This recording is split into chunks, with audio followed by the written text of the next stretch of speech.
who comes and goes. Some folks say it's safety, some folks smell a trap. A little more peace of mind, a little more kept track. If your truck gets hit, you want that plate on file. If you're out too late, it can make a man smile. But every eye that opens leaves a shadow on the ground, and the ones who never asked still get written down. Flock on 31. What do you think, man? That's pretty good. That's pretty awesome. I liked it. A 5-second prompt, and it made up Highway 31, which I don't know if there's one of those in southern Indiana. Definitely not one in Evansville area. No. I don't know where There's a were. 231. There's a 231. Yeah. Okay. Sorry, folks. If I would have spent another 3 seconds, and we could have had a little bit more clarity on that. Yeah, for sure. I feel like this conversation, first of all, I appreciate you coming on. This is Jason Greer, everyone. If you haven't seen him, he's been on a couple podcasts before. It's hard to get people to talk about sensitive subjects, especially politicians. And I am not a politician. I know. And that's why you're so willing to talk, I think. That, and we share a lot of common concerns. I think there's several things that we don't fully agree on, which is what I actually love. Yep. Because it'll take me and make me flex my view a little bit, maybe make you and flex your view a little bit. I shared a couple podcasts with you that I've been listening to here recently, and I think we're going to have to narrow it down to kind of sticking in just one lane today. And, we could talk about flock pretty heavily. We could talk about data centers really heavily. Both of them are very lively subjects here in southern Indiana. Very contentious. Yeah. It's interesting to me, and I think we talked about it a little bit before the podcast started, it's interesting seeing the difference in ages of people talking about it, the flock, and talking about the data centers. It's a lot younger people are talking about flock, and a lot more people our age and older are talking about data centers, which is interesting, I think. Correct. And I think there's a little bit to that. I mean, as far as data centers go, people are kind of well versed. I spent 4/5 of my life, we'll call it that, in Warrick County. And so, yes, I hold Warrick County very, very dear to me. And it's not that I don't like change. I want to know what the change is before going into it. So that's kind of my take on that, but I'm sure we'll get more into that. No, I mean, I think your take is relevant. I mean, you're in Warrick County. My family owns property in Warrick County. Sister lives in Warrick County. And so it means a lot to me everywhere.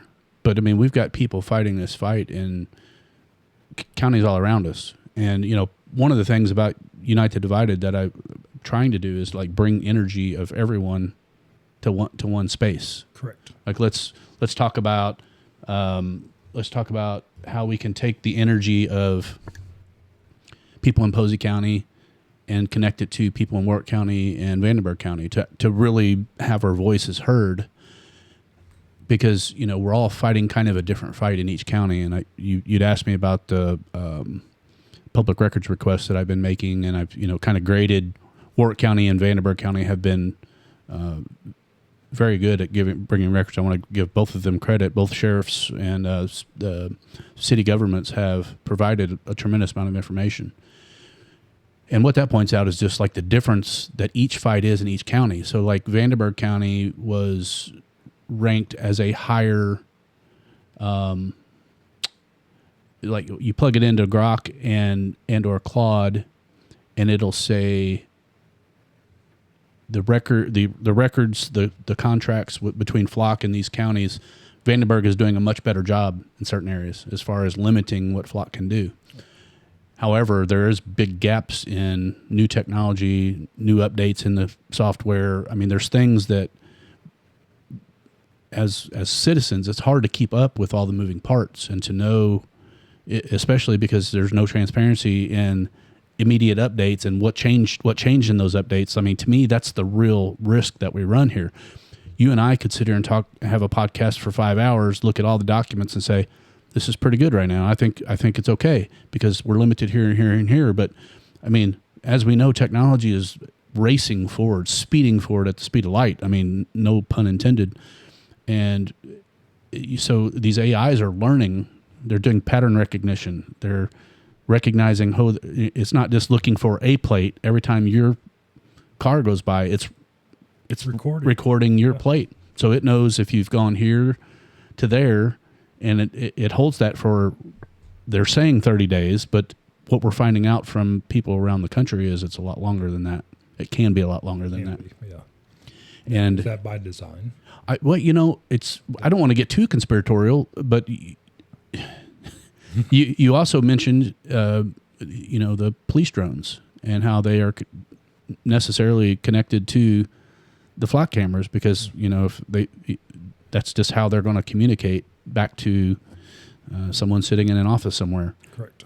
And so I don't even know where to go with this conversation. What I want though, and why I appreciate you coming on, is we need to acknowledge the pros and the cons. Absolutely. Because both sides are, it sounds like most people in this camp are completely anti. They're not really acknowledging the positive stuff. And people in law enforcement obviously are going to tell us about the real positive stuff, and they're going to, undersell the negative stuff that's happened around. And what we want is just say, hey, acknowledge the fact that there has been a lot of negative stuff going on, and we are concerned about that happening here in our community. And what are you going to do to make sure that you can prevent that? Next, if you're out of office in a year or two, what stops the new powers that be from coming in and rewriting the contract or not having the same agreement with the people? This is what this ongoing conversation needs to be with our elected officials and the people that are, in charge of doing this in our community. We need real-time communication. Absolutely. And we're lacking the transparency. Everything is lacking right now. And when you're talking about camps, that's by design. Everybody's set in their own camp. Nobody's willing to come to the middle and sit and talk. And we definitely need to come to the center, sit and talk, and work out an agreement that, okay, this is, as a citizen, this is what I can deal with. Now, granted, we see how that's been going for years. It doesn't work. Yeah, sorry. There's going to be some gaps in here because what I'm trying to do is pre-fill some of these clips that we're going to watch today, and the reason why I share clips, folks, and I think Jason has come to appreciate this, is there's people having these conversations all around the country. And again, it seems like we're all siloed. We're all fighting our own little fights. And there is nothing really unifying us except for the different people that we're going to listen to clips of. They're all approaching it from a little bit different perspectives. And some of them are more curious and open to, hey, maybe these things are what we need. For instance, a guy that's usually in the podcast with us is Travis. He is much more open to the technology because in his argument that he makes is a very good argument. I don't think anyone could discount his argument. Meaning, if someone were to snatch his daughter from somewhere or one of our kids from somewhere, and we can catch that happening on a camera and track them directly to where they are, we've got a much better chance to recover that person in a much faster manner. And who wouldn't be for that? Are you going to argue against that? Absolutely. When you make that argument, it's hard to even have a comeback. Exactly. So the thing is, though, we have to acknowledge that slippery slope, and I think I don't know if it's Ben Franklin or one of the founders or talk about it, is like, those who ask for safety and give up freedom will get neither.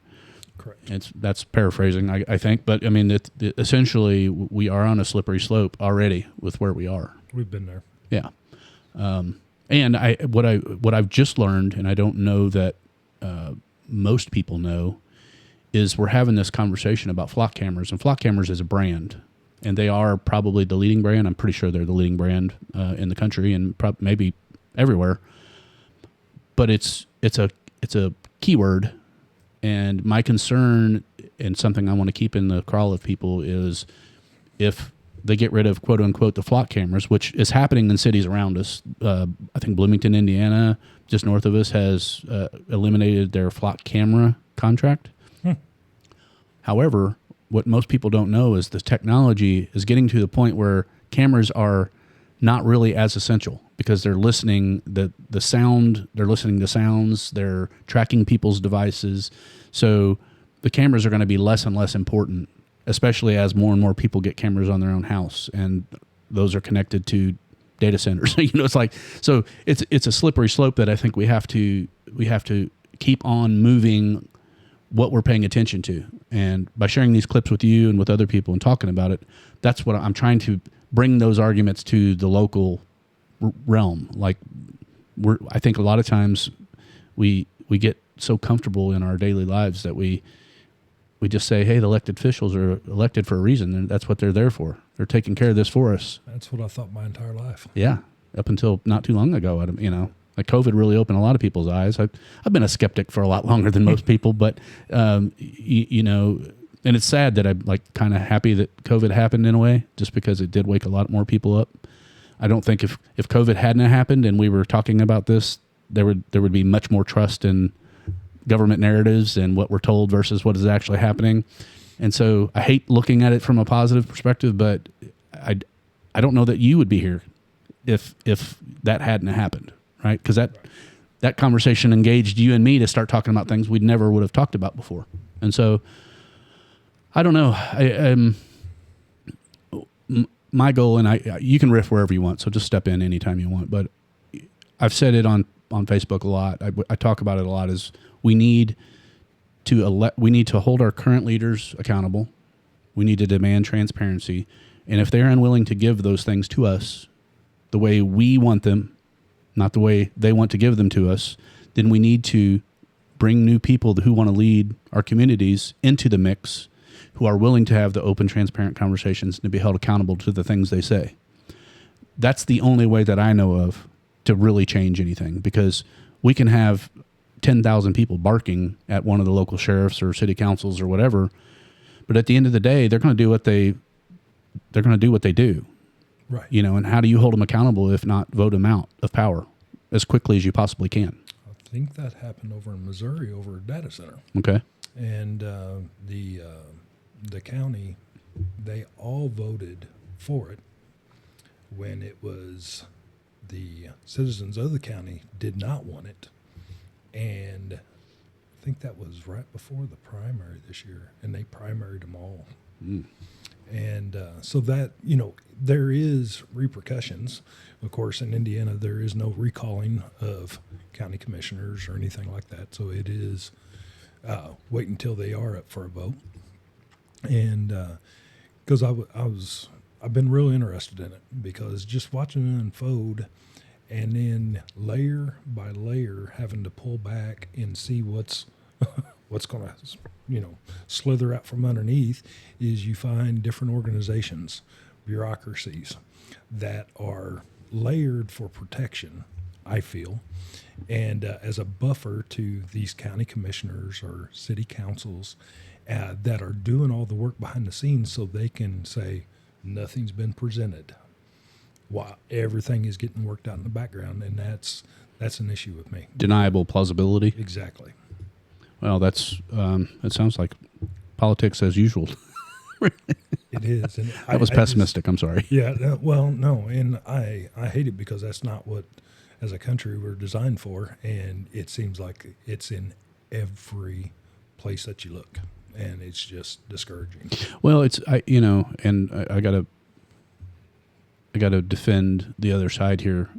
I feel like with the stimulation of all of our social media things and devices that we can look at, and people with TikTok brains that can only look at 6-second clips and flip. I mean, we get bored by talking about things for an extended period of time, and we just tune it out because we've got family members that are ill, and we've got a job that is requiring us to step up and do more. We've got all kinds of different distractions and things that we probably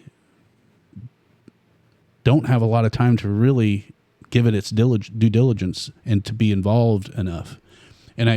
But I think that's just an excuse. It is a sellout, And I feel like if we continue doing the same thing that we've always done, we're going to continue getting the same things that we've always gotten.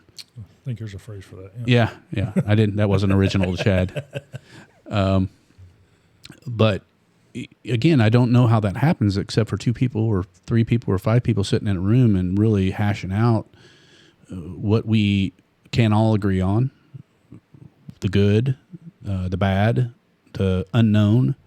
And to lead, it requires people to sometimes swallow their own pride a little bit and to acknowledge things like, well, man, we really screwed that up, or we could do a lot better on that one. How do we fix that? And approach it as a team. Like, you know, I feel like I'm being unrealistic because I put myself in and like say, okay, Chad, you're now mayor or you're city council person or whatever. And you're only, you know, as a mayor, you are kind of the top of the food chain. As a city council, you're one of 9 or one of 8 or whatever the thing is.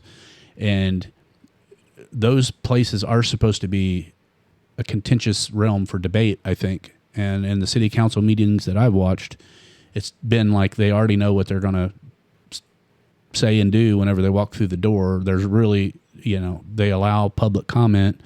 That public comment rarely ever changes a single thing. And it's limited to a person saying something in 3 minutes.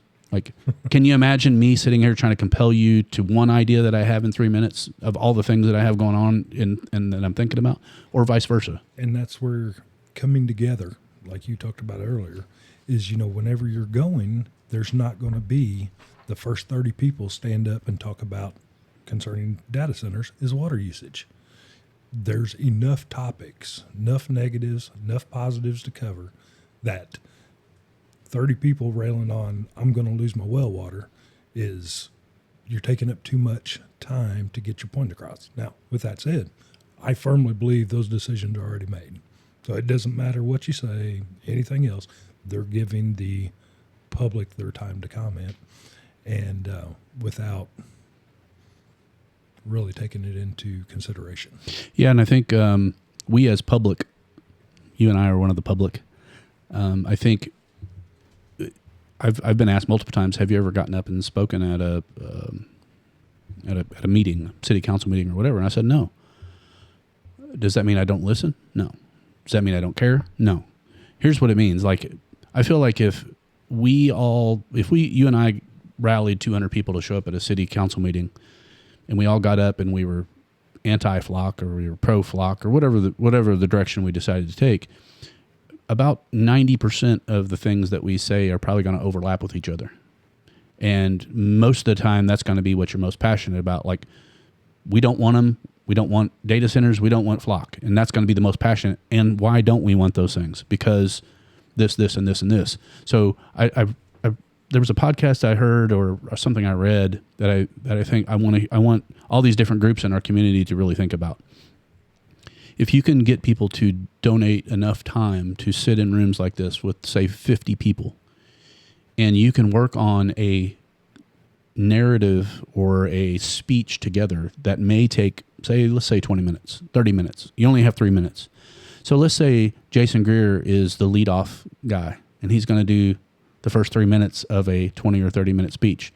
Next person walks up, takes the baton, says the thing, advances the argument.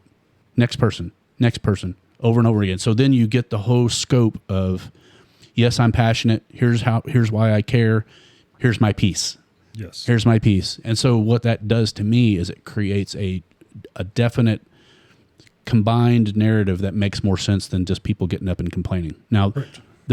There is a lot to be said. You and I both have been in BNI. There's a lot to be said about really refining your message and saying what you need to say in a short period of time. Most people don't have that.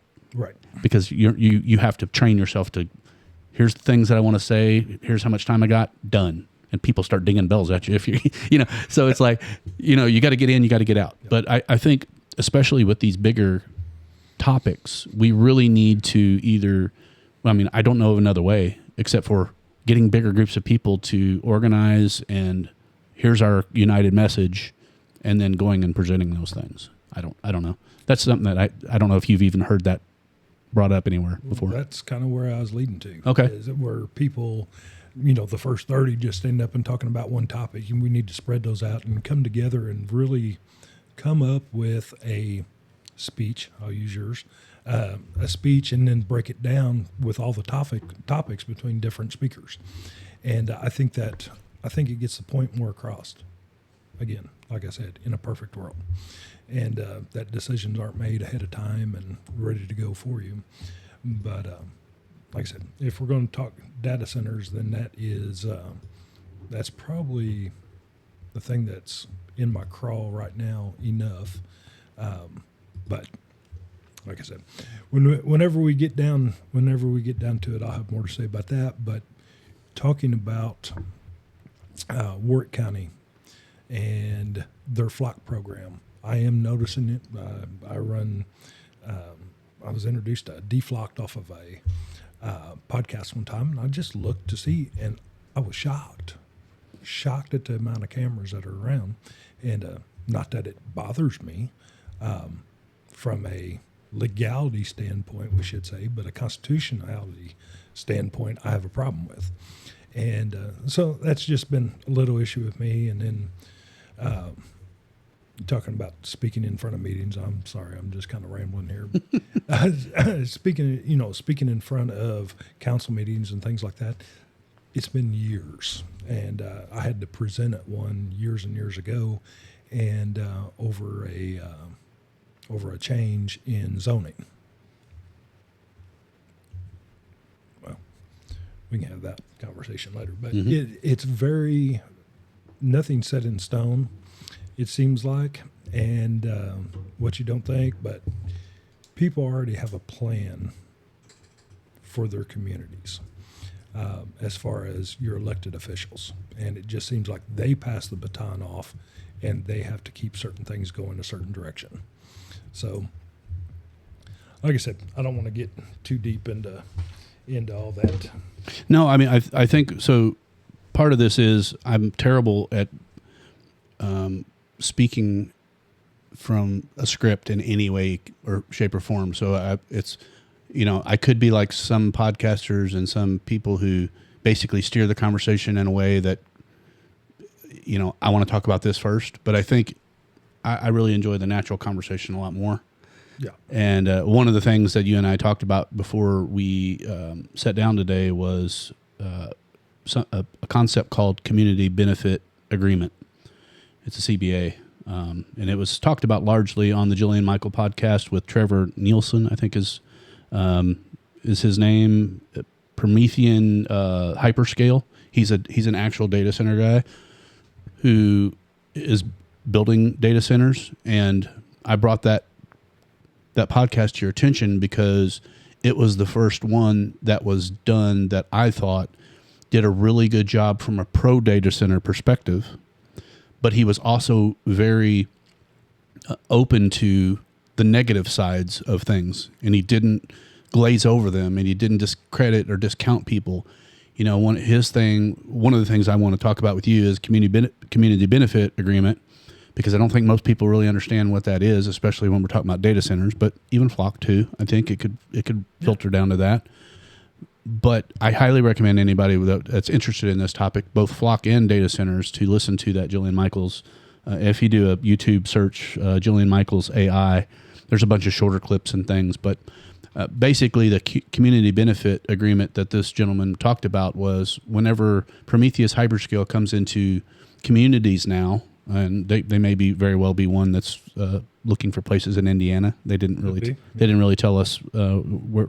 From that podcast, I didn't understand where they were exactly, but I really like his approach of we can all agree that nobody needs or wants a data center in their backyard. NIMBY. You and I have talked about, NIMBY, not in my backyard. That is, even he says that, like, this is why we're looking for areas that are as remote as possible and get away from people as much as we can. And I think you and I talked about it over lunch or somewhere, but I mean, however many hundreds or thousands of acres these things are going to eat up, that's going to take into someone's solace area. Like people will go out into that area and that's their getaway from the world place, whether it's a public land or private land that they've snuck upon or whatever it is. We call these places our own, even though they're not. Right. So one of the things we all need to acknowledge is, especially you and I, we lean more from a conservative perspective that we kind of want to be left alone mostly. We mostly want to do whatever we want to do on our own property. And I think, farmers and a lot of these people that sell to solar farms or whatever get a lot of heat, but it's really them, like it's their property. They're making a financial decision for their family. Yeah, they're making a financial decision. So who am I at the end of the day to tell somebody that they can't make the best financial decision for their family as possible? Exactly. And so that's a slippery slope that you and I have to avoid before we say, no data centers. It's like, okay, or no solar farms. I hate solar farms. Every time I drive by one of those or a windmill, it almost makes me sick. I can't even fathom. I can't stand looking at them. They bother me so bad. But if it's benefiting some people, whatever, I'm cool with it. Whenever you start pushing it into the policy of our city, then that brings me into it. Right. Because I don't think it's the best usage of our time or our money right now. But with all that said, I don't know if you had something you want to say, but the community benefit agreement, I think, is something that most people in our community haven't heard of, and I do want to touch on that a little bit. Well, after you sent me this podcast and I listened to him, I will tell you I was a pretty firm no before listening to this podcast, and he really there's propaganda on both sides. Yours are not rampant created right now, but he actually made me rethink, and the community benefit agreement is where I got to thinking on this. And I don't know if you're going to play that clip. Yeah, I am. But Okay. You can just continue. Sorry, there's going to be little noises. Usually we have Travis or somebody else helping us in the pod today, and I'm trying to be a co-host, One-man and show. well, it's hard. Not at It's all. hard to keep it all together. But anyway, keep going, and we'll share the clip. He'll talk about it specifically, and I think it'll hit home with people. Well, I think with a community benefit agreement, if the community is included in those decisions, Yeah. I really firmly believe that you can make a friend with a corporation to come into your county Yeah. versus, the opposite, because let them come in, do whatever they want, and then the citizens of said county have to deal with those issues, whether it be water usage, higher utility rates, or the biggest problem that I still have with it is the noise levels. Yeah. So we're all approaching each meeting like, what are we about to lose? Right. What are we going to have to suffer through? Right. And we don't come into that meeting thinking, well, we're going to get something positive from this. I don't need faster AI. No. I don't need to fly drones all over the planet. Why do I need super high speed anything? Like, we all come in with these ideas and limited understanding of what the technologies that are coming, how it's going to affect everything. I mean, people don't want to talk about how AI is really going to affect jobs, how it's affecting kids that are going into college now and coming out of college. Like, there's a big gap here that I want to talk about a lot, but there's nobody really around that wants to have that conversation. And it's scary. I'm like, I've got a 15, almost 16-year-old kid. Does he need to go to college? If so, why? What's he going to do with that information? How about the debt that he's going to incur? Is he going to be able to pull that out if all these jobs are disappearing? I mean, anyway, let's not get down in the weeds there, but it's like we all come to these meetings because we're scared. We're afraid of what's coming into our backyard, and we don't know. They haven't told us where the spots are that they're considering. So we're all like looking around and like, what's those big power lines for? What are, it's like, we don't know. Well, yeah, like I said, pros and cons. I had this conversation this morning at a meeting, and with a gentleman there, and he was talking about AI and how he has heard. I have not, didn't even research it, but he has heard that they are implementing AI teachers in Pennsylvania to help out. And it's like, and it got me thinking real quick. It's like, well, that's really not a con. That's more of a pro, but let's look at it from a different angle. College. Everybody wants free college. Well, why couldn't our government, but why couldn't Easy they, there. You're Yes. using a big word, Yeah. two big words together there.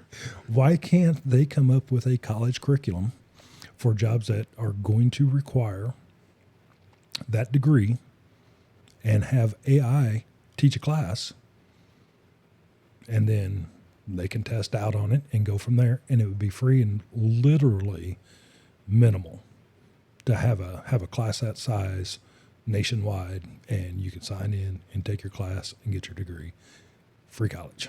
You do understand No. what you just said, and the people that are up will be up in arms in it because they're attached to those institutions, and their jobs. Those jobs are the first ones to go. I think that's what most of them are acknowledging. I mean, me in my field, digital marketing, web development, I went from just me to 10 people to 10 people plus teams. I was one of the first ones to see what farming things out and cheaper labor and whatever happened. That's even before AI. I mean, I was competing with people in China and India because I could sell you a $2,500 website, and somebody else would come that was outsourcing everything to China and do it for $250 and promise you the world. And how am I competing? We're just competing on price, because a website kind of is a website. I mean, you can do stuff to the inner pieces of it to make it more search friendly, to do all these things, which is part of what I did. But even those things get easier and easier over time. So how do you build and scale a company in that realm while everything is getting easier and cheaper?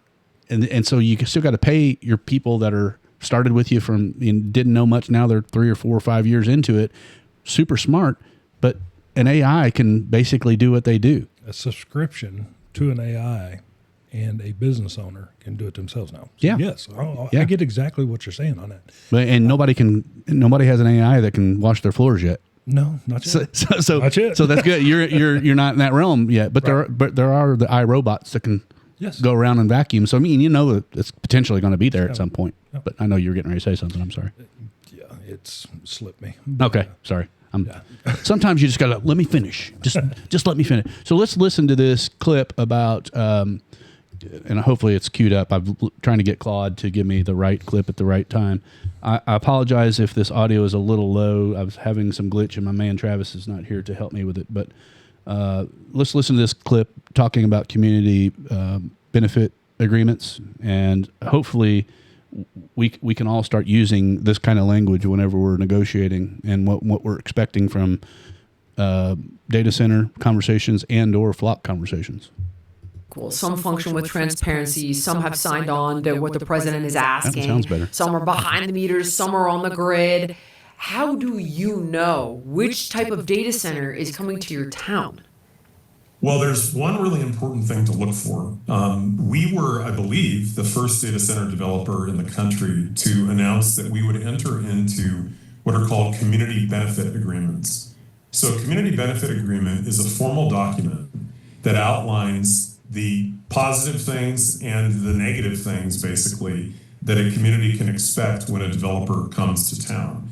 The community benefit agreement then also is reviewed by the county officials or city officials or whatever the case may be.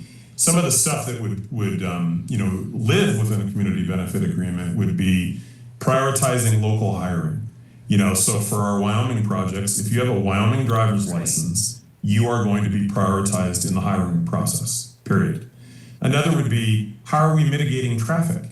In these small towns, people see a relatively small increase in traffic as a huge increase because they live in a rural area that doesn't see a lot of traffic. Well, how is the developer dealing with that traffic? That would belong in a community benefit agreement. Another is noise.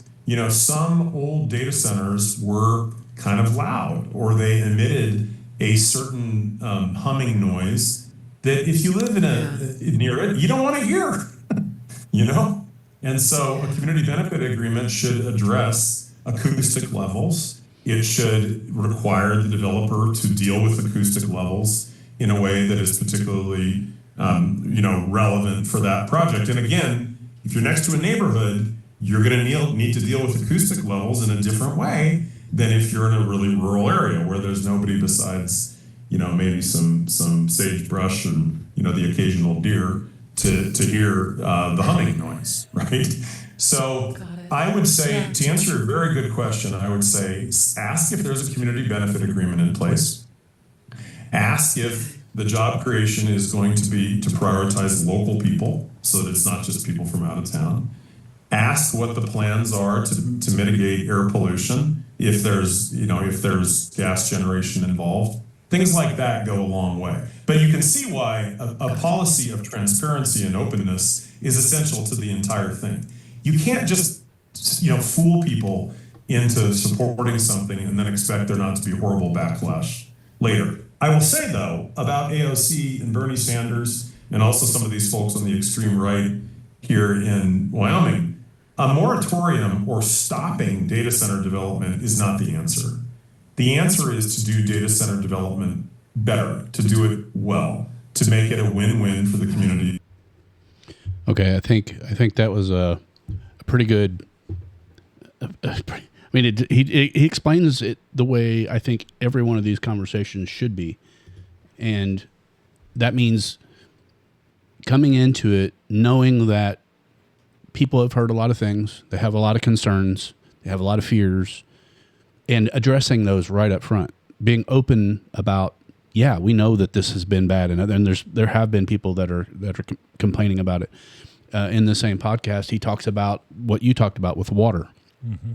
I think at the end of the day, we need people that can sit and have these conversations. And like, if you and I had the wherewithal, let's say we do a GoFundMe, and we take our community's questions, we go on a trip, we go to Prometheus Hyperscale, the last place that they created, and get our boots dirty and get out and go listen to things and go talk to people around it. Hopefully they're tracking water, because one of the things you told me this morning before we started was the sheer volume of water required to cool these self-powered things. I mean, one of the things that he dispelled during this podcast was most, if not all, of these data centers now are having to create their own energy source. So they're not coming in and pulling off CenterPoint energy for us, because that's a big source of contention, allegedly. Again, so this is just from his perspective what he said. Right. Could we go to one of their last facilities and prove that that's the case? Could we go to the community around them and say, what was your, probably not CenterPoint because they're not in our community, but what was your energy bills prior to this Promethean hyperscale or Prometheus hyperscale? What is it now? Are they selling energy back? Did it actually get cheaper? These are all things that I think people would want to talk about, So I don't want to say I'm opposed necessarily, but I'm very skeptical, and I think we are owed a community benefit agreement or a transparency agreement. Well, it's all kind of.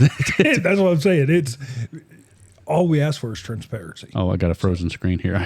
Let me transition back here real quick. So part of the thing that I have with not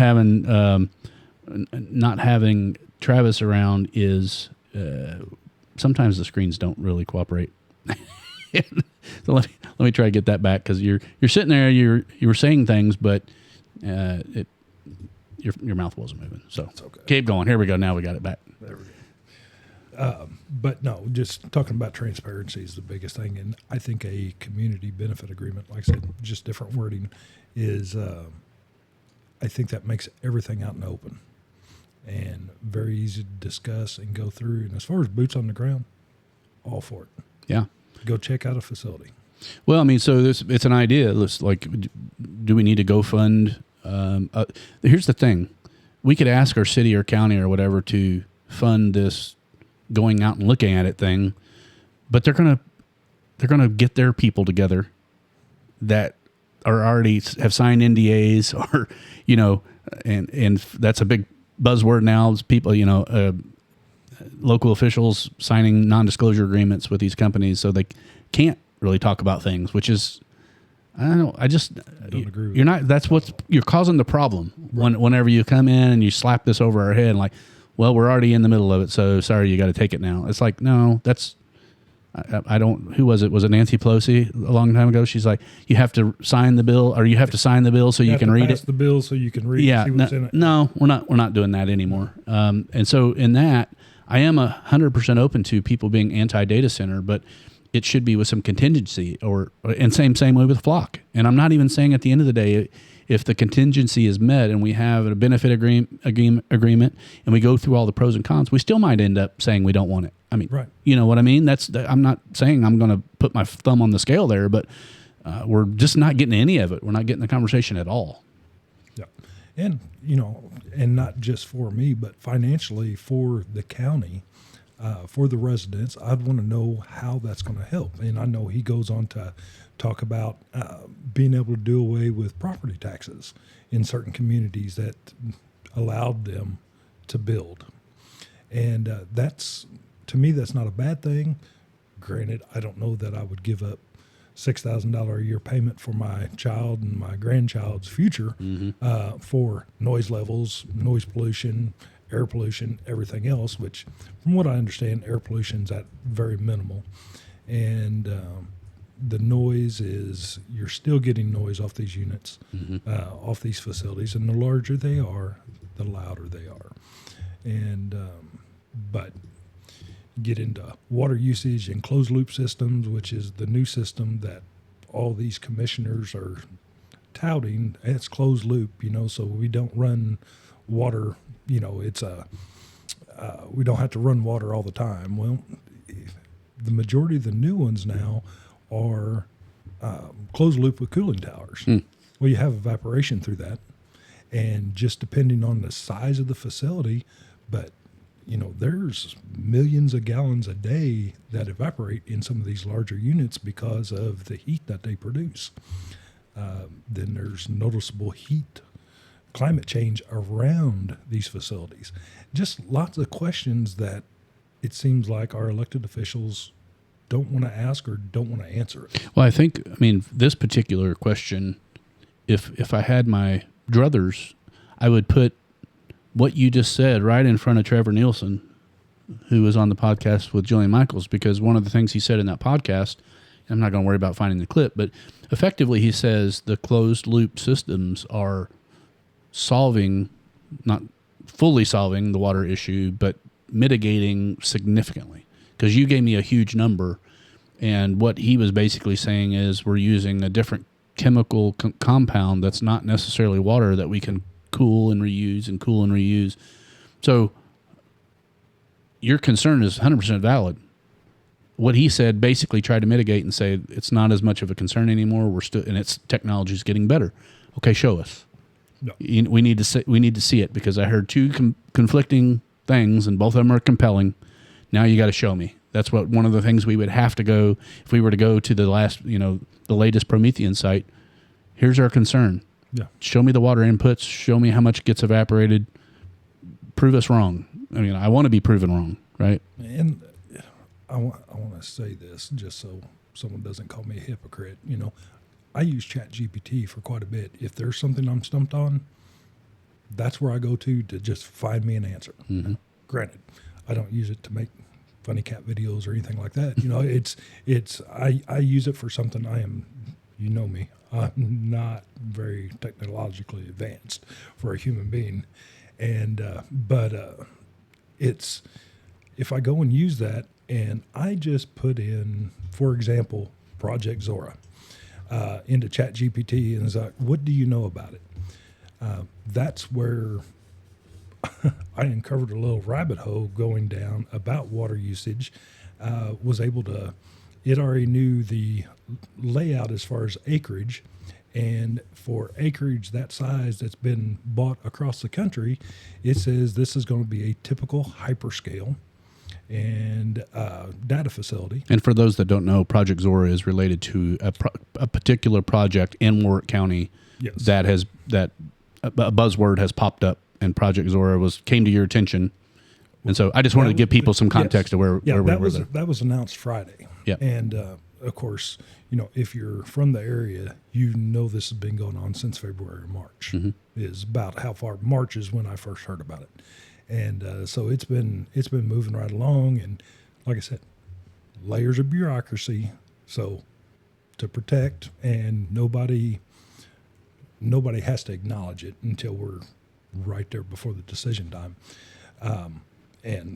But when we was talking about a typical hyperscale campus, Generally 20 to 40 megawatts per 50 acres. So they're predicting that could be a 200 megawatt facility out there.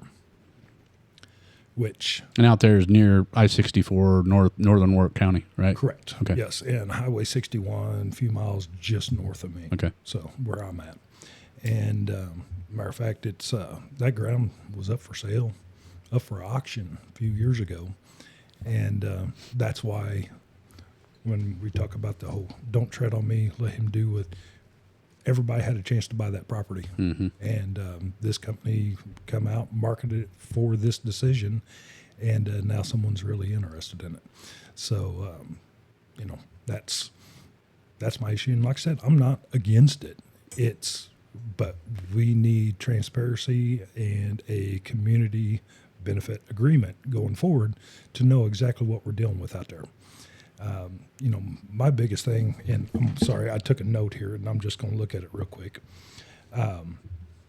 is their water usage through a closed loop system with cooling towers. Now, if this system is closed loop with cooling towers, so there's two different closed loop systems, but the most predominant is with cooling towers, where they use fresh water to flush across the cooled coils.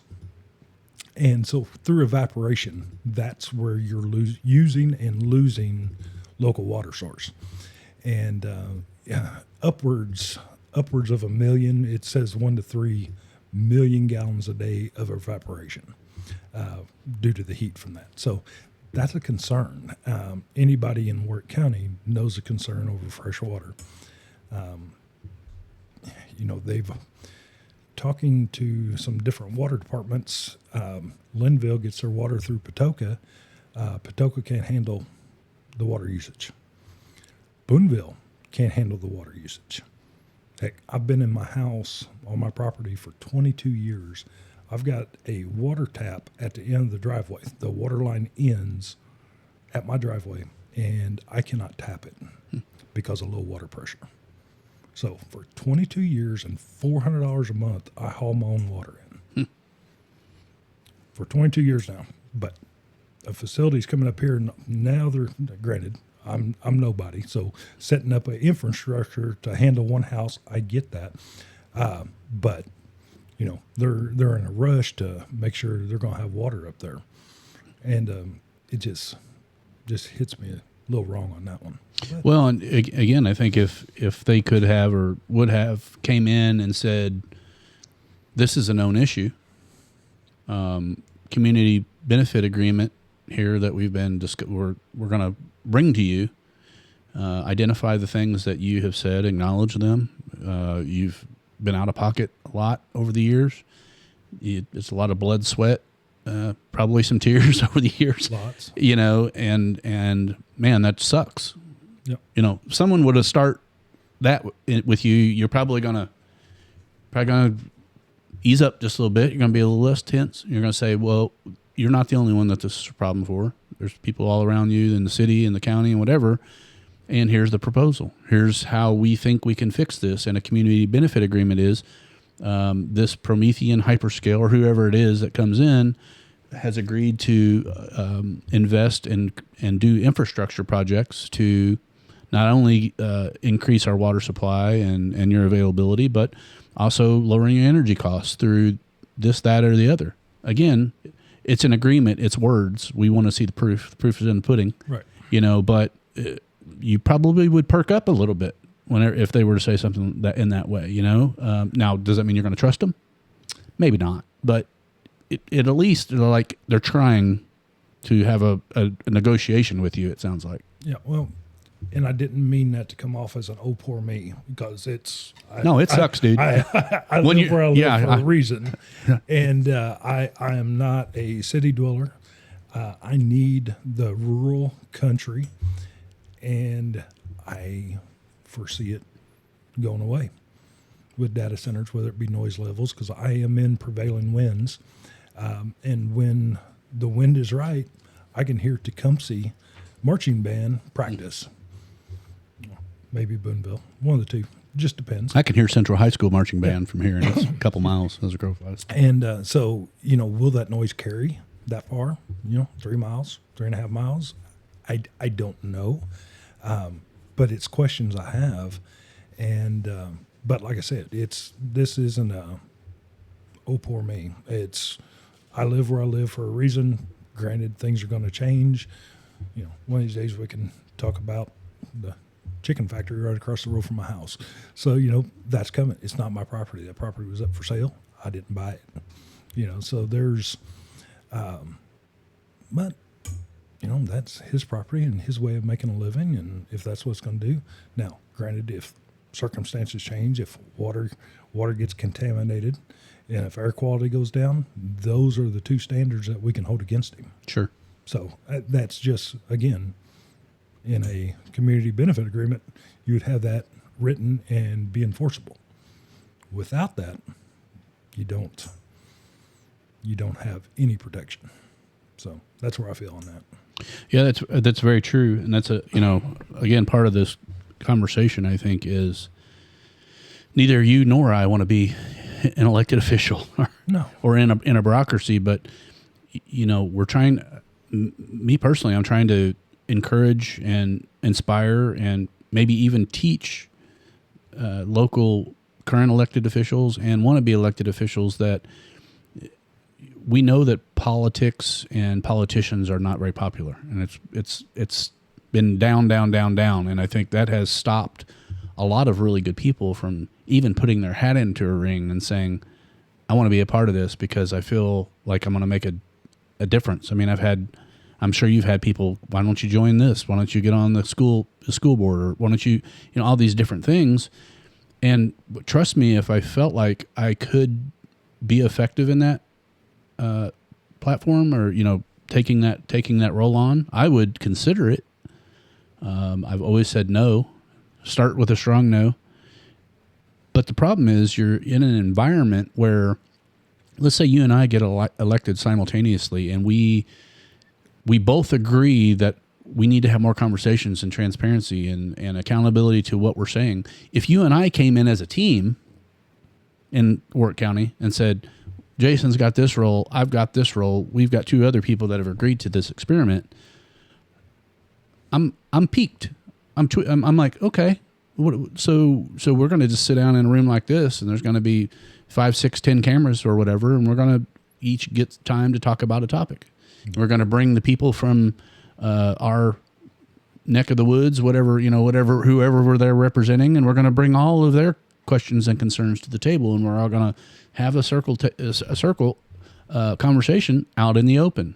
Like, why is that not done? I mean, I talked about the Evansville City Council. They come to those meetings already knowing what they're going to vote, and we don't participate in any of that. Oh, we heard from our constituents. That's one of the big smiley face things.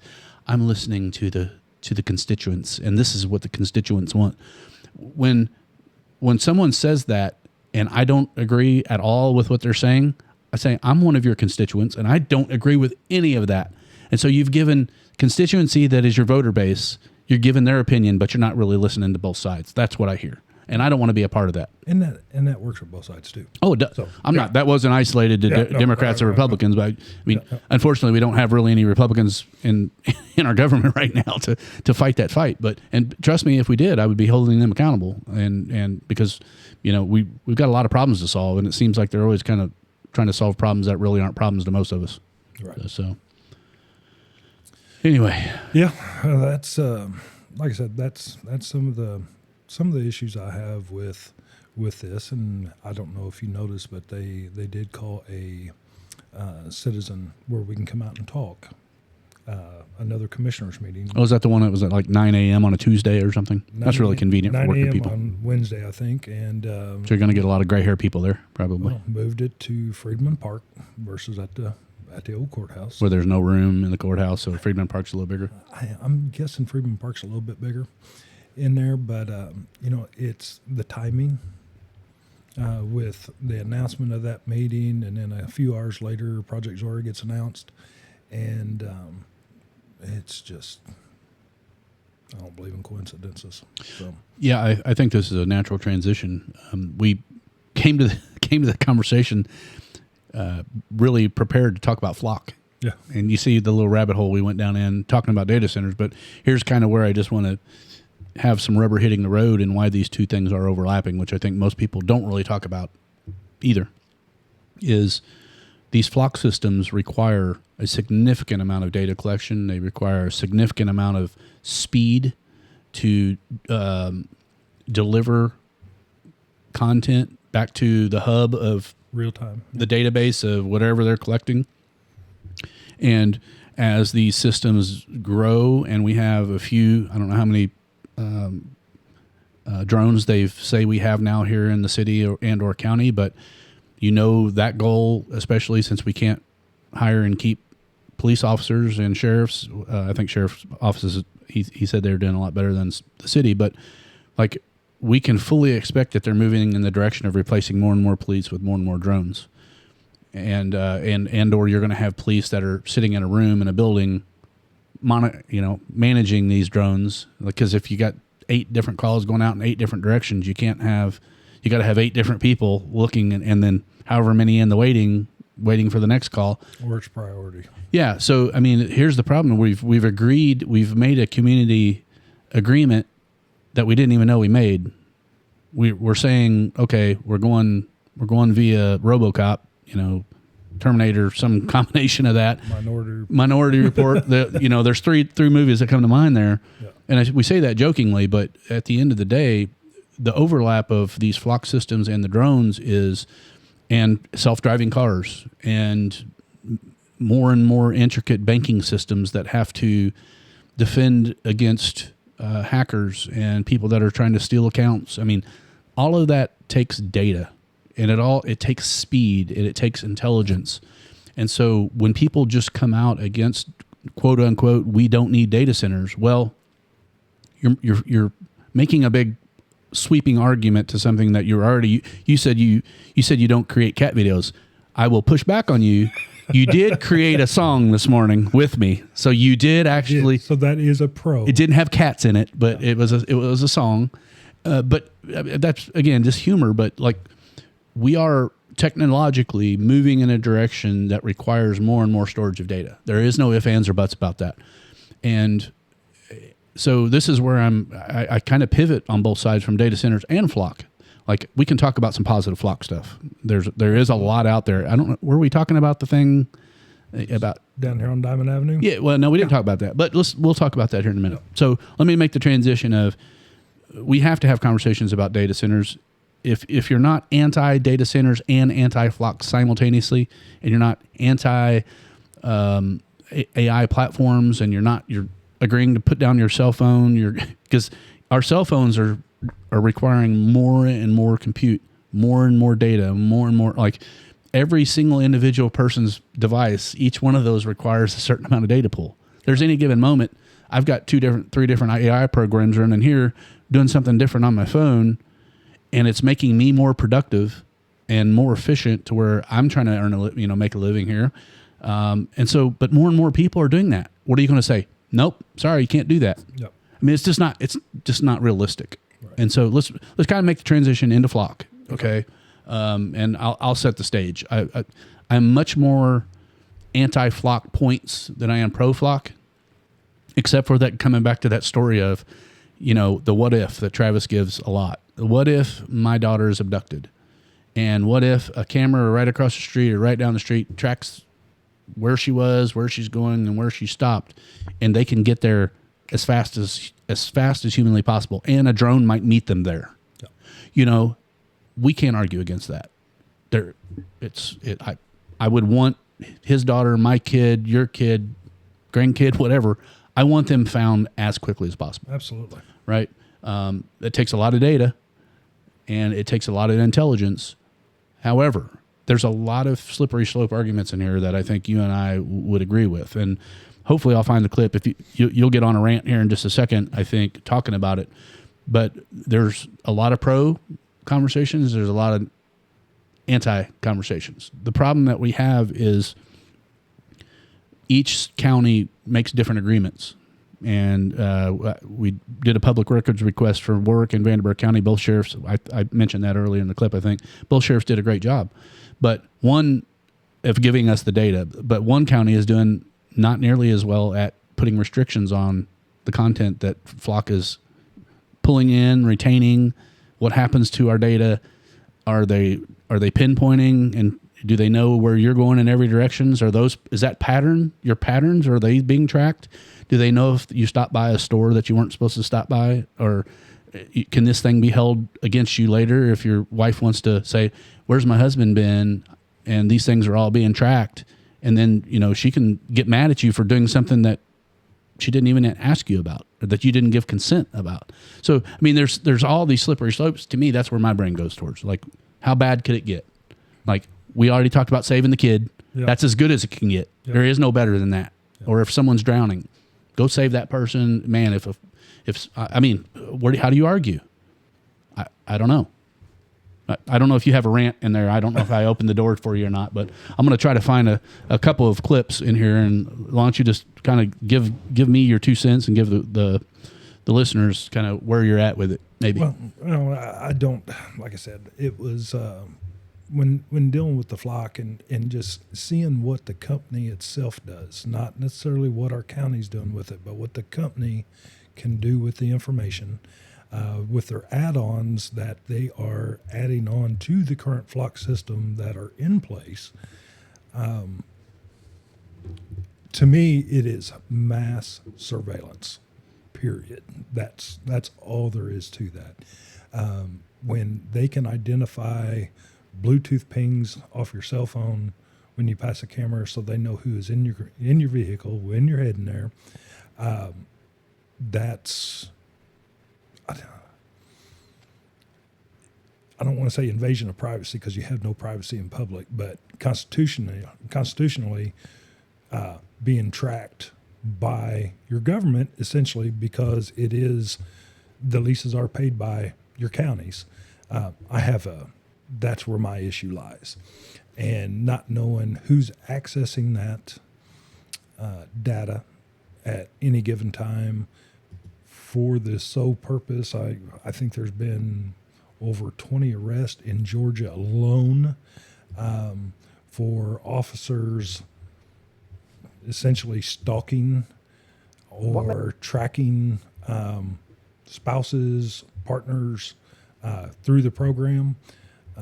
So goes right back to where you was talking there. Just being tracked with no say-so in the matter whatsoever. That's not a rant, but that's just my piece on Flock, and I'm not a real fan of it. So, like I said, I'm more warming to a data center than I am to Flock. Sure. So, and you could probably be talked off the ledge either way if the right people came and talk to you a little bit. But Flock is hard. Flock is a hard one for me. That's a hard one to get past. Well, this particular clip that I'm going to share here. So this guy that's getting ready to speak is an IU law professor, and in this podcast, which I recommend, it's called "Flock Cameras Woke People Up," but it gets worse. It was from about a month ago. It was recorded in Grand Rapids, Michigan. The gentleman's name is Dr. John Padfield, and he talks about what he's currently doing at IU Law School, but he's getting ready to branch out on his own and become a I think he's just going to be a consultant but let's listen to this clip and kind of hear his anti part, and then we're going to maybe hit on some of the positive stuff real quick too. Makes them a terrorist by pointing out where cameras are located. If these cameras were only used with a hot list, somebody sees a child being abducted, they get a license plate number. There's been a shooting, a witness gets a license plate number, my car's been stolen and I give a license plate number. Now this camera's going to look for that license plate. 99% of the objections to these cameras go away if it's only being used in real time. It's I'm going to record every car that goes by for at least 30 days, in some cases years, to make a national database of where everyone has gone. That is what raises all the red flags. And then add to that, I absolutely positively do not trust the company, because the company has lied. no human ever reviews these cameras, only AI. Well, that's not true. We have audit logs that show different. Another thing, they have repeatedly said, we do not share information with ICE. Okay. Stop Flock has used Freedom of Information request to get audit logs. And in the audit logs, police have to fill in a reason field for why they're doing a search. Now, I would like to see them have to put a warrant number in there before they do the search, but all they have to do is put in a reason. Anyone want to guess what the number one reason is? Investigation. Okay, could you be a little more generic or a little? So, I mean, I think he brings a really good point there. I think you and I probably quasi-align on the ICE conversation. And we could probably be compelled both ways to have that conversation. At the end of the day, though, no matter what they use it on, if they can use it on something that you feel is useful or even legal, they can turn around and do it on somebody that's they have a beef on, a personal beef. Or, I mean, there's no real stopping of that. And it's all comes down to the sheriff or the city police chief or whoever we have to trust them. Well, no offense. I love you. I trust you a lot. However, there's certain things that I don't want to have access to and I don't want to be able to see. And like every person can become a tyrant at any point. Absolutely. You know, and especially if somebody throws some money your way, like I'll give you $10,000 to dig up some dirt on Jason. I'm like, no, I can't do that. Man, I could use $10,000. No, I can't do that. It's that thing going on in every person's head, especially when they're driven by pain. So you don't want to put that power in somebody's hand ever. Like it's a slippery slope. Not without a warrant. Not without a warrant. No. And this guy, I think it's pretty relevant because he's a law professor at Indiana University. It's as Southern Indiana as you can get. Yep. So he's raising these red flags, and so the Supreme Court says they're legal. Well, they're legal by the definition of what was inputted into what the contracts said at that time. The problem is they're ever changing and they're evolving. And how do you get around that? There is no way. Once you're in it, you're in it. So it's we've seen that, and I know I got a chuckle out of you last week when I brought up, the Patriot Act was, set out to really, really protect Americans, and they could find money funneling. What's it do for us now? Hi there. Everything is digital, everything is tracked, and as long as you understand that, you're in good shape. But like I said, I apologize. I get rambling. No. This is where the conversations need to be had. To me, here's another. I think it's a pretty quick clip. We should be able to listen. This is. This is my favorite. This is something that this camera down here below was marked September 27th, 2025. This particular clip was released 3 days ago, and it's already got 1.5 million views. This is actually one of my good buddies who works in IT sent this particular. You might have sent me this guy over too, but he was one. He's got 9.56 subscribers, 9.56 million subscribers. So listen to this clip. Doing so good it should be illegal. Is Croissant available? She is. She's taking a nap right now. Yeah, that's fine. Hi there, how are you? Good, how are you? I'm good. Croissant, my name is Sergeant Jamie Milliman with the Calumet Valley Police Department. Okay. You know why I'm here? No. Okay. You drive through the town of Beaumont quite often? Nope. You don't? No, I work Okay. from home. Okay. You know we have cameras in that town and you can't get a breath of fresh air in or out of that place without us knowing, correct? Okay. Okay. So you don't drive there, but you've been driven through about 20 times this month? Probably my husband or I. Okay. But this is you, right? Both of us, yes. Okay. Drive the same vehicle. Okay. So you know you're going to stand by, you don't know why I'm here? I know. Okay. There was a theft of a package from 5245 Ridge Trail on Tuesday.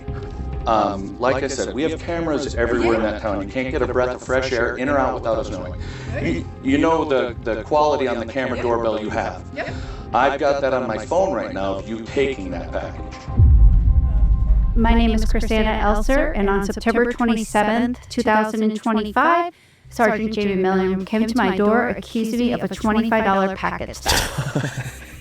$25 package? $25. I was trying to figure out what was he talking about. And did he have evidence of the theft? Well, he claimed he's done an extensive investigation on it, and he basically just showed me a picture of the truck going through the neighborhood. And that was your truck? And that was my truck, and that was the time I went through the neighborhood on Monday. He kept saying Tuesday, which added further confusion because my husband, again, our vehicle has cameras, and my husband works at a security location. And so he said, I can prove that she didn't have the truck on Tuesday, so you're way off. I have you on camera. Okay. You taking a package and walking away. Is there any reason why you would have done that? Nope.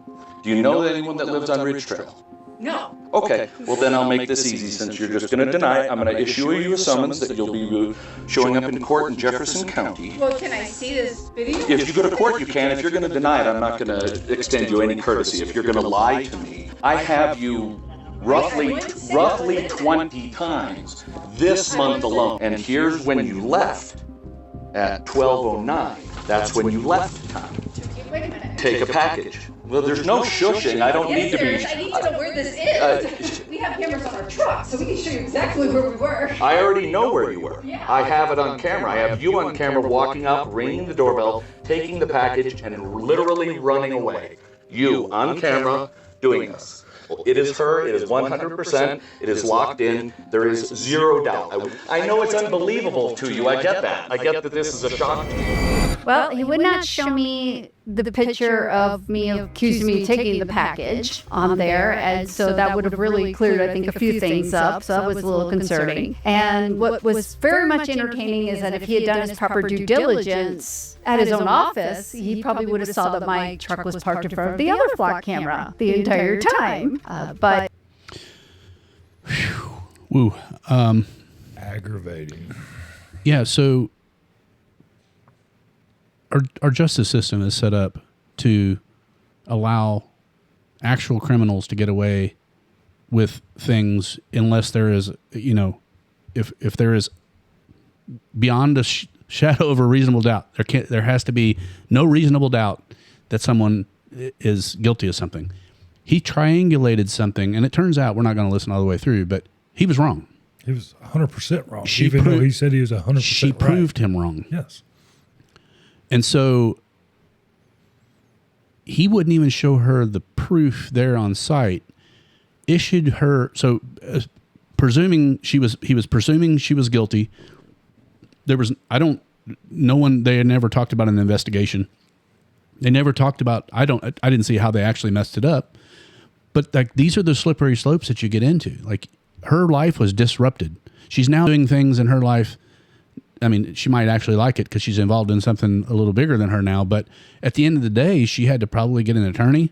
She had to hire an investigator. She had to probably pause her life for an undisclosed period of time with no financial recourse at all.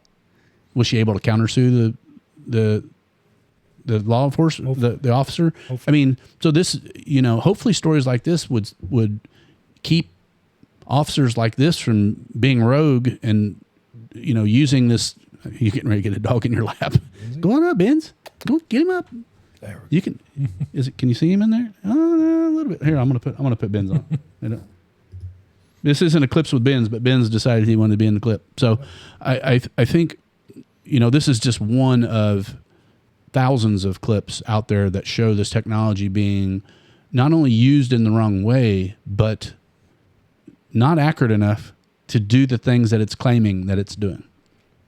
Well, I got to see a video. I don't know that I sent it to you, but it was a young man working on his car, and he was hitting the rev limiter. And of course, when you hit a rev limiter, you get a little popping and backfiring and everything else. Several police officers were dispatched to his location, and the officer stated this was, it was how should I say it? It was business heard. districts, residential areas. It was heard, and his position was triangulated through technology. So they showed up, but they would not believe him. That because they want to know where the machine gun was, and because it was very evident that it was machine gun fire going off, and he begged. He's like, "Let me duplicate it for you. Let me show you what it was." And they finally listened, and everybody had a good laugh after that. But up until that point, it was pretty tense, because they knew he had a machine gun. Off of, I'm sure, Flock or Shot Spotter was able to triangulate position and dispatch police to it. And again, you're guilty to the government until you prove your own innocence. And that's not the way we're supposed to. Well, there's more and more of these videos coming up, and then, there's a lot of pros and cons. I'm not big into vigilanteism necessarily. I don't think going out and chopping down these camera towers is the right way to go. The reality of it is though the technology will get better and better. And I think I said it while we were recording earlier is you said the Shot Spotter, you mentioned some things about sound. I mean, they're putting devices out on public walkways now that are listening absolutely all the time. And so the question comes, if you and I go out and walk somewhere where we feel is private and we want to have a private conversation, or we want to go out and fight because you pissed me off or something. I mean, so we're not even entitled to go out and just like the old fashioned way and get our knuckles out and work something out. And they're going to basically be there to stop us because we're yelling at each other or we're scuffling because they heard a noise. Kids say help all the time, even though they don't necessarily need help. They cry wolf because they don't really understand what the concept is until a certain age. But now you're going to be listening all the time just so you can pick up that one noise. What if you and your wife, I know you and your wife don't argue, but what if you and your wife have an argument and there's a speaker outside of your window and they determine, well, this is an unsafe environment. So we're instead of waiting for a 911 call, we're going to initiate something. Yeah. Then you're you're getting in the middle of something that no one's invited you to. And I understand there's an argument on the other side saying, but maybe they just prevented her getting a black eye or him getting stabbed or shot by her or whatever side of the argument you want to take. I'm like, that's a big slippery slope. I mean, I've had arguments with people that I don't think I've ever had one that a cop truly needed to be involved in. No. But all of a sudden we're handing over that freedom to have a fist fight. I don't know. I think we should have the right to have a fist fight if we agreed to it. Well, yeah. I mean, Texas, they got a mutual combat law. Yeah. Well, Jason, we don't live in Texas. We could try to adopt that one. That would be really nice if we could. But no, it is Big Brother on steroids to me, and I am definitely anti-flock. Yeah, it's just you cannot. Other than two reasons: your vehicle gets stolen or your kid gets kidnapped. That is two. Of course, we have the Amber Alert system that, unfortunately, I get too many of those texts. That say, "Hey, be on the lookout for this license plate," which I don't know if that will still be useful in the day of flock. If they can handle that all their own through that system.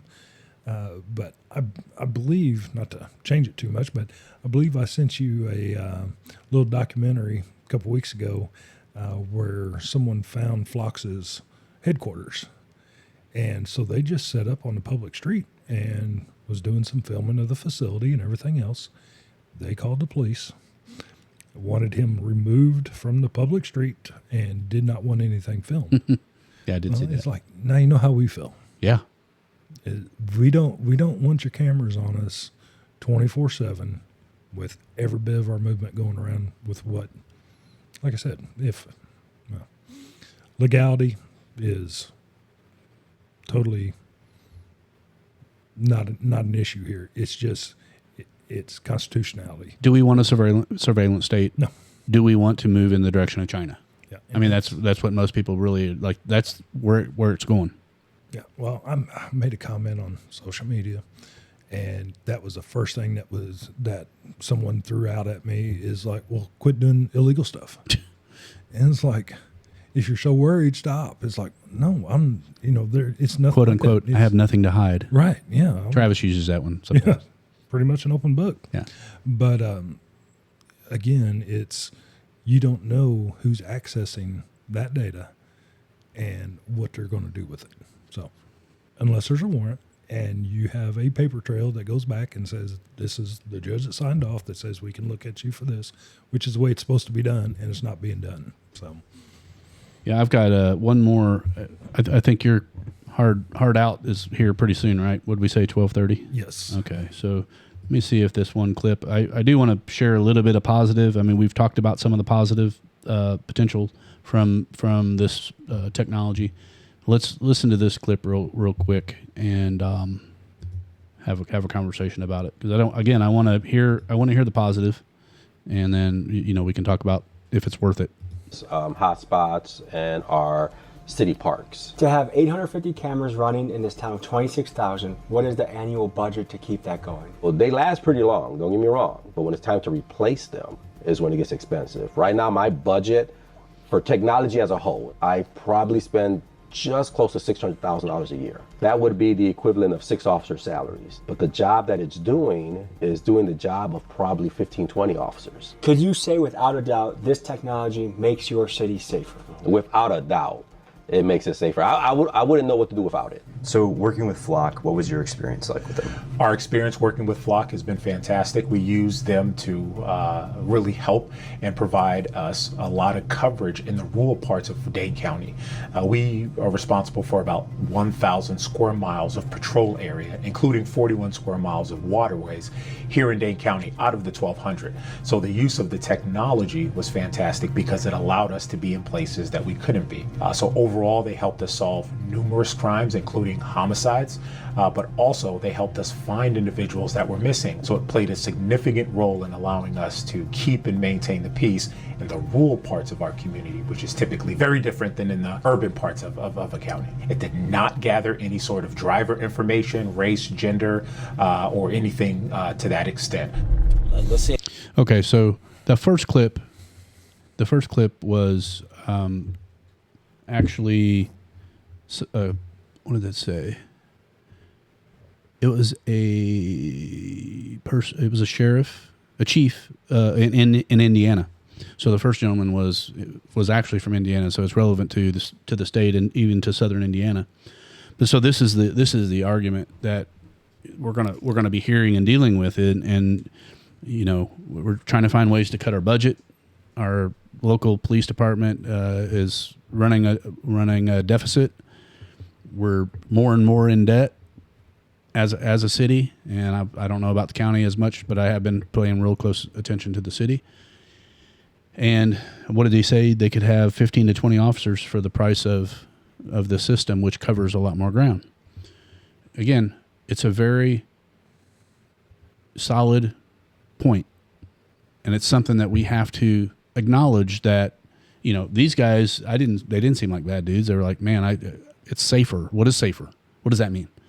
And what is the trade-off of quote unquote being safer? Like what are we actually giving up? Right. And that's today, before technology changes, before the sound, everything gets better and better. And soon, are we even going to have a choice? That's really what it boils down to. And I don't know how long, and you would know this, you're from Evansville, but how long has the Guardian been present with Evansville Police Department? You put me on the spot. Yeah, I don't know. It's been a long years. time. Yeah, 10 plus, I would say, that I remember seeing that thing around town. Mm-hmm. And so we've had this on a much smaller scale because they just tow it into problem areas and be able to sit it there and record what's going on. Mm-hmm. And for all that don't know, the Guardian is it's like a big looks like a bank truck or something, doesn't it? It's kind of a beefed up vehicle, and you don't really know what it is unless you know what it is. Right. Yeah, and it's got cameras all around it, and it records 24/7 while it sits there. Mm-hmm. And I think it also has ShotSpotter on it too, if I'm not mistaken. Probably. And so if I had that, and that's always understood. Well, if you're having an issue whether it be Gemtown or, just wherever they could pull it in. And it is a definite deterrent, especially if you're out dealing drugs on the sidewalk or something. You're not going to do it in front of a camera. You're going to go to a different block. Right. And so that's where I could see flock being beneficial and being able to track that movement and different things, but still anti-flock. It's we've got that guardian that can do the job for the police department and be there when they're not. And I'm not in total agreement with the guardian either, but it is put there for problems. Fall Festival, it's always down to Fall Festival. Just on the lookout down the side streets and everything else. I get that and I appreciate that. Something happens, they should have some video of that. So, but it's, just don't tell your wife that you're going somewhere else and then go to the Fall Festival is what you're saying. Exactly. She gonna catch you. Exactly. Don't keep no funnel cakes away from me. So, but no, it's like I said, they're just, both of these topics we talked about today are both hot button issues being propagandized to death on both sides. And by both sides, I am not talking about right or left. It's who's going to benefit the most from it versus people that understand our Constitution and don't want it. And there's a lot of information, a lot of misinformation, and a lot of disinformation, just flat out wrong on both issues. And that's where I think transparency, especially when it comes to data centers, community benefit agreement, to actually be enforceable, is stuff that's needed. Yeah. And flock, to me, is not needed. So yeah, and I want to right now invite anyone who can make a strong argument against any of the points that you and I have made here, and because I think data centers and flock need to be having robust conversations. That's one of the reasons why I invited you on here in the first place. It's just harder and harder to find people that are just willing to come out and give an opinion, be okay with prove me wrong, change my mind, whatever it is that you want to say. But these are the things that we're left out of. And I think you and I are entitled to be in this conversation because, first of all, we're interested. Yeah. Our kids and grandkids are going to be affected by our decisions that we make now. And I'm sorry if you're an elected official and you feel like you're entitled to make decisions without transparency on just to make us safe. You don't. Maybe it's written into the description that it's a big enough umbrella that the flock might fall under it. But to me, if that's the case, it needs to change. And I mean, I don't think city council had really any robust conversation about it. Not that I remember. And I've been pretty heavily involved in it. So two things. I know we got to run. You got just a few minutes. There's a short clip that is just humor, but it is overlapping to AI in the conversations that we talk about. And I want to bring this clip up real quick. My wife sent it to me, and it's funny because it's you'll find out. And let's listen to this particular clip, and we're going to get a little bit of a chuckle. And I'm gonna exit out, and it's probably not even going to be right in here. Hang on. I need to tell them the truth about math. I've never used math in my adult life, and neither will they. Everybody has a voice-activated calculator in their pocket. Why do they need to learn long division? Kids don't need to learn math anymore. We need to knock that off. But the problem is school doesn't prepare you for the future ahead of you. It prepares you for how the world was 20 years ago. It's behind. I learned cursive in school, which is useful if you're going to decorate a cake or rewrite the Declaration of Independence. Like, what are we doing? And then they taught us a little bit about the mitochondria, and we read To Kill a Mockingbird. And then right before graduation, they were like, hey, you probably should look into computers. I think that's going to be really big. I think we got to do better for our kids. And I know it's hard to predict what the future is going to look like, but we can at least try. Like, I know we're not going to need math teachers, right? So we can just knock that one off right now. We got to prepare them to be probably like space captains and like invisibility police and time machine mechanics and stuff like that kind of stuff. So if you work at the school, if you could get that going, that would be great. And then just good luck everybody going back to school. I don't care. That's funny, man. Well, he says we don't need math, but go down to the gas station and buy something that's $15.25 and hand them $20.25 and just look at their face. Yeah, it's like, I don't need this. Yes. What is this extra thing for? That's been going on for years. Oh, and then the whole cursive writing thing, I mean, there might be a reason for that. So you cannot read what the... You kind of want to be able to read the original Constitution. That's my argument for it. Exactly. So that was funny. So I appreciate you. It was funny. I appreciate you. And my kid's going back to school tomorrow. So this education conversation is one that I've been trying to have with people, and there's just nobody willing to sit down and say, and sometimes you got to laugh through stuff. This dude did a great job of like just bringing light. Of course, we don't want to cancel the math teachers, but no. Do we need to do it all the same as we've always done it? I don't know. We can talk about that. I'm going to push us out of here with the same song we started on and just kind of let it roll for a minute. You and I can get our stuff together. I know you got a meeting to go to. I appreciate you so much, and I appreciate you having me, even though I'm not that educated. No, well, part of it is we're educating each other. It's feeling. It's feeling, and I'm going to continue pushing things your way. I know you're because of the flock conversation. I mean, this is something that's going on right now. Yes, we're making decisions. We're electing the next sheriff and/or the next mayor who's going to put in the next captain or whatever. So like we need people that are willing and able to communicate with us and tell us what's happening and be open and transparent. And up until just the last month or so, I thought that we kind of had that brewing, and all of a sudden I got a stonewall. And so now they don't want to talk about it because they're afraid to platform Chad or whatever. I don't know. But like, okay, don't platform Chad. Go talk to somebody else and allow these conversations and questions to be answered. Absolutely. How about that? Can we have a community roundtable? We can, but we have to force it. That's where we're starting at right now.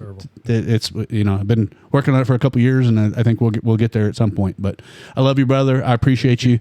Yes, sir. What most people don't know is I'm leaving town here shortly. You and I are going to go on a big trip here in a few weeks. Yep. And hopefully we'll get back together on a pod and talk about that, or maybe we'll pod while we're down there. Maybe. If we got time. Oh, well, there's always time. There's always time. So I love you all. Appreciate you. I don't even know where I need to look right now, but right here is close enough. Thanks for listening. Thanks for participating. Thanks to everyone who's gotten involved with the conversations, the databases, and the flock cameras.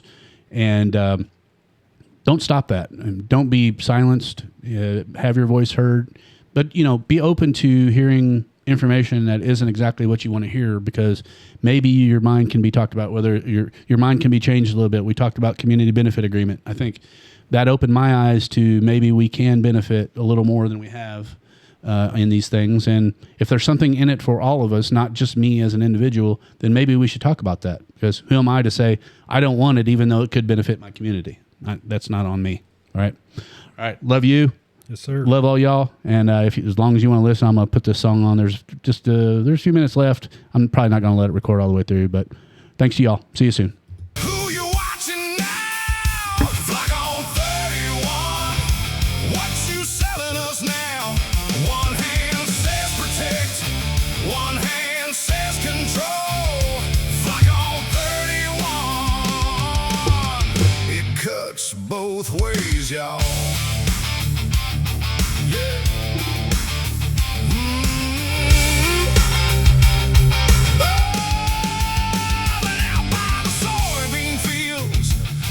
Centers rise, big white boxes humming like a low cold high. They bring the paychecks in, they bring the tax base too.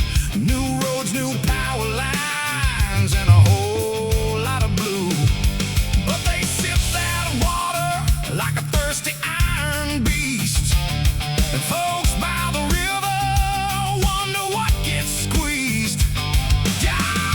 Young ones, keep the lights on town. That kind of promise don't come around every round.